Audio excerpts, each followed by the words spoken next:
Hey, welcome to class. In this lesson, we'll be looking at figures of speech, their meanings, and examples. Let's jump into the lesson. Simile is a figure of speech where you compare two dissimilar entities with the use of like and as. Example we have, he runs as fast as a cheetah. Example 2 we have, her laughter is like music to my ears. Example 3, he's as brave as a lion, right? In all three examples, what we did was we compared these dissimilar entities. In the first case, the person, the male was compared to the cheetah. Uh, the lady, her laughter was compared to that of music, right? It means her laughter is melodious, right? In the third case, we had his bravery was compared to that of the lion. Metaphor. Metaphor is a figure of speech where you compare two dissimilar entities without the use of like and as. Figure of speech where you compare two dissimilar entities without the use of like and as. Example, we have he is a lion. He is a cheetah. Right? Right? He is a lion. He is a cheetah. She is a giraffe. So we are comparing attributes of the persons to that of the animal. So in simile and metaphor, what happens is we are comparing dissimilar entities without the use of like and as. The third one is personification. This is a figure of speech where you ascribe human attributes to inanimates. Where you ascribe human attributes to inanimates. Example, we have the wind whispered through the trees. The wind whispered through the trees. The sun smiled down on the earth. The flowers danced in the breeze. Right? You are ascribing human attributes to non-living things. The next figure of speech is hyperbole. This is a figure of speech where you exaggerate the facts to achieve a particular effect. You exaggerate the facts to achieve a particular effect. I have told you a million times. Nobody tells anybody a million times, right? She's as thin as a toothpick, right? He ate a mountain of pounded yam. Nobody actually does so. So you are just exaggerating to achieve a particular effect.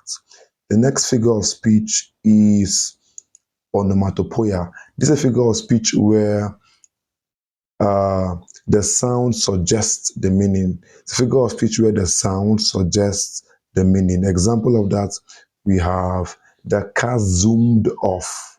The car zoomed off. The car zoomed off. In that case, what happens is the sound zoom, the word zoom, tells us the action. It means to move at a very fast speed. Example 2, we have the bees buzzed around the hive. The bees buzzed around the hive. Number 3, we have the clock ticked away the minutes. Right? So the sound suggests the meaning. The next one is alliteration. It's a figure of speech that has to do with the repetition of a particular consonant sound at the initial position. The repetition of a particular consonant sound at the initial position. Example is Peter Piper picked a peck of pickled peppers, right? Another example is Betty bought butter, but the butter was bitter, right? In the case of alliteration are usually tongue twisters because of how they are placed. Another example is assonance. This is a figure of speech where the figure of speech that's with repetition of a particular vowel sound, right, at the medial position. It does not occur at the initial position like in alliteration. It occurs at the medial position. Example of this is the cats chase the rats. The word that has the assonance there is the sound, is cats, rats, right? You see assonance there. Another one is he screamed in the streets, feeling weak. You see the assonance in E, screamed E, street E, feeling E, and then weak E. Another figure of speech is rhetorical question. It's a figure of speech where the question is not does not demand a response. A rhetorical question is a question you ask when you do not demand a response, right? The question is a statement in its own right. Example of that would be, is this a bag? Maybe you see a very bad bag, right? And then you look like, you know this is a bag. So is this a bag? You're making a statement rather than requesting a response. What is man that thou art mindful of? Not asking a question, but making a statement. The next figure of speech is oxymoron. Oxymoron is a figure of speech where you put side by side two contradictory terms. So in the case of oxymoron, you are placing side by side two contradictory terms. Example, bittersweet. And the example is deafening silence, right? And the example is beautifully ugly, right? You place side by side two contradictory terms. Another figure of speech is antithesis. This is a figure of speech where you put side by side two contrary phrases. To err, example, to err is human, to forgive is divine. To err is human, to forgive is divine. So to err is human refers to a side, to saying one thing. The opposite to that would be to forgive is divine. The next figure of speech is paradox. This is a figure of speech that does not seem to be true, right? But it is true. Example is less is more.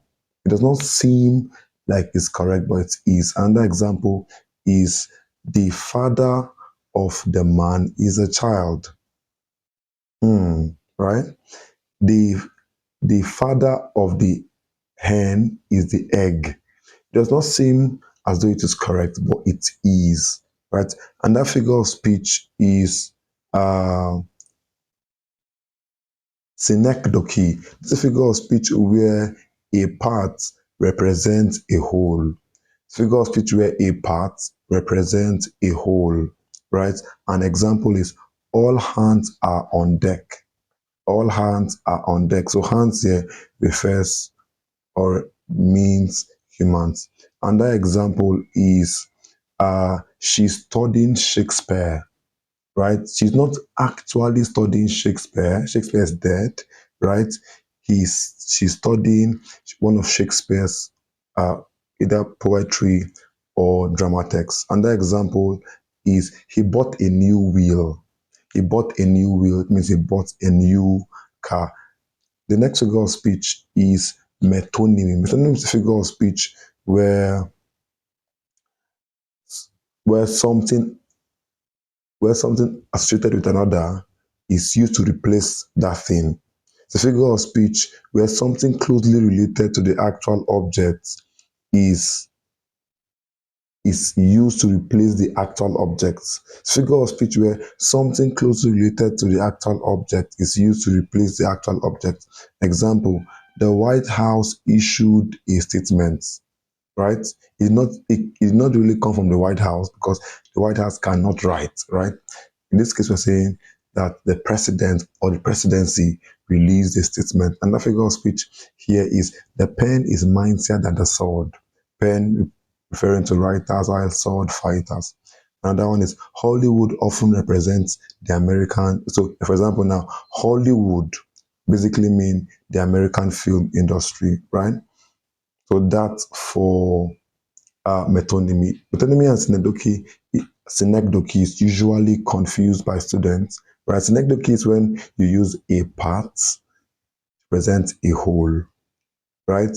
In the case of metonymy, it's when you use something closely related to the actual object to refer to the actual object. Right?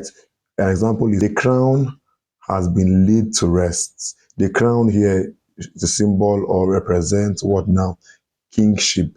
So by saying the crown has gone to rest, you're saying the king is dead, right? And that figure of speech is pun. Pun is the intentional play of words to achieve special effects. Example is, I used to be a baker, but I couldn't make enough dough, right? The word played on is dough, right?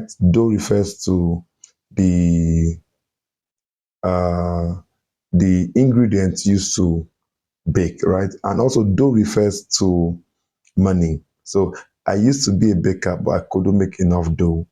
Time flies like an arrow, fruit flies like a banana. See the play of words? I'm reading a book on anti-gravity. It's impossible to put down. Interesting, right? And that figure of speech is irony. It's a situation where the opposite is what is intended. It's a figure of speech where the opposite is what is intended. Example of that we have the fire station burnt down. Interesting, right? The name of Britain's biggest dog was Tiny. Like the biggest dog is named Tiny, right? A dentist with bad teeth. Hmm, interesting. The next figure of speech is sarcasm. It's a figure of speech where the opposite is intended, but it is meant to inflict pain on the person it is written for.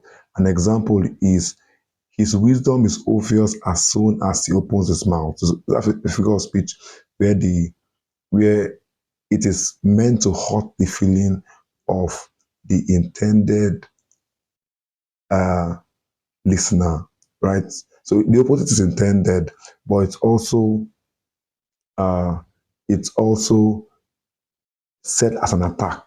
And that one is Samuel became handsome after the accident.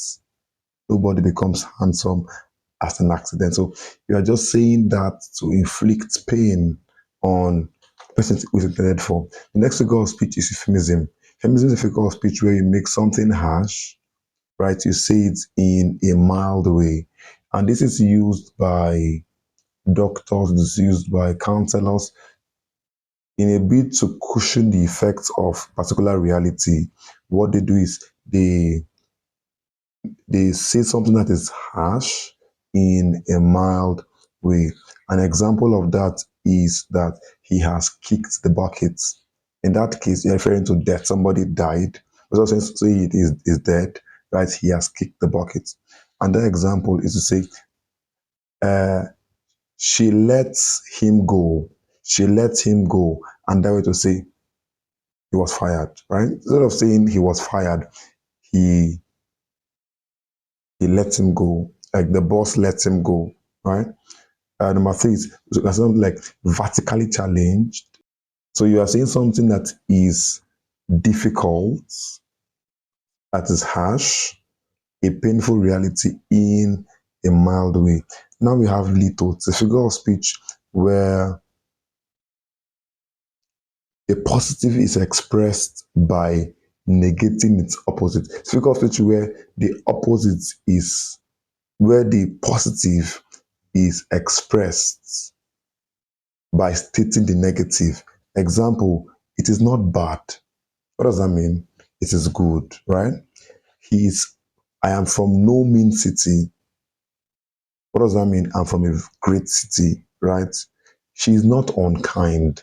What does that mean? She is kind. So you are stating the opposite. You are stating the opposite by making mention of, by making mention of the you're stating the positive by making mention of the negative. Another figure of speech here is paradox. This is a figure of speech where contrary statements, the figure of speech that seems untrue, right? But when looked upon is true, right? It's a figure of speech that is seemingly untrue, but when pondered upon it is true, right? It's a figure of speech that has deeper meaning than the surface meaning. An example is less is more, less is more, less is more. Another one is this statement is false. Another example is the father of the man is the child. Another example is the father of the hen is the egg. Doesn't seem to be true, but it is when you look at it over and over again. The next figure of speech is anaphora. This refers to the repetition of a particular word or phrase at the beginning of successive clauses. It's a figure of speech that has to do with the repetition of a particular phrase, word or phrase in the beginning of successive clauses. Example is, we shall fight on the beaches, we shall fight on the landing grounds, we shall fight in the fields and in the streets. So what is you see, we shall fight, we shall fight, we shall fight. Anaphora, repetition of particular is repetition of particular word or phrase. And then we have another example. It was the best of times, it was the worst of time, it was the age of wisdom, it was the age of foolishness. So you see, it was, it was, it was the, it was the, it was the. So you are repeating a particular word or phrase at the beginning of successive phrases. And that figure of speech is epistrophe, right? It's the repetition of a word at the end of a successive clauses.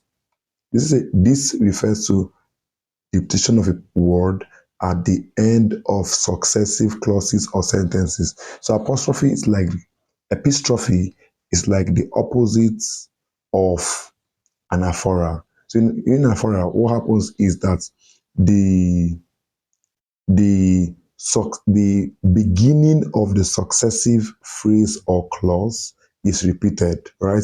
In epistrophe, the end of successive clause or phrase is repeated. An example is where now, who now, when now. Now is repeated. Government of the people, by the people, for the people. The people, the people, the people. That's epistrophe. And that one is I will have my bond. Speak not against my bond. I have sworn an oath that I will have my bond. So what happens in the case of epistrophe is that the the end of the successive clause or phrase is repeated, right? Another one is transferred epithet. This is when the subject transfers the the emotional experience to the object, right? He walked the happy road home. Example, he walked the happy road home, right?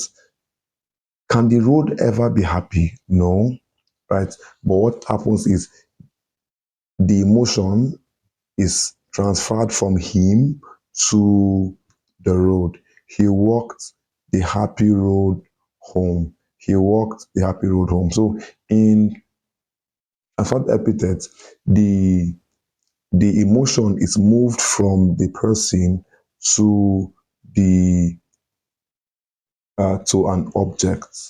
Right. I hope you've gotten a lot from this class. Feel free to share your take of the class in the comment section. See you in the next video.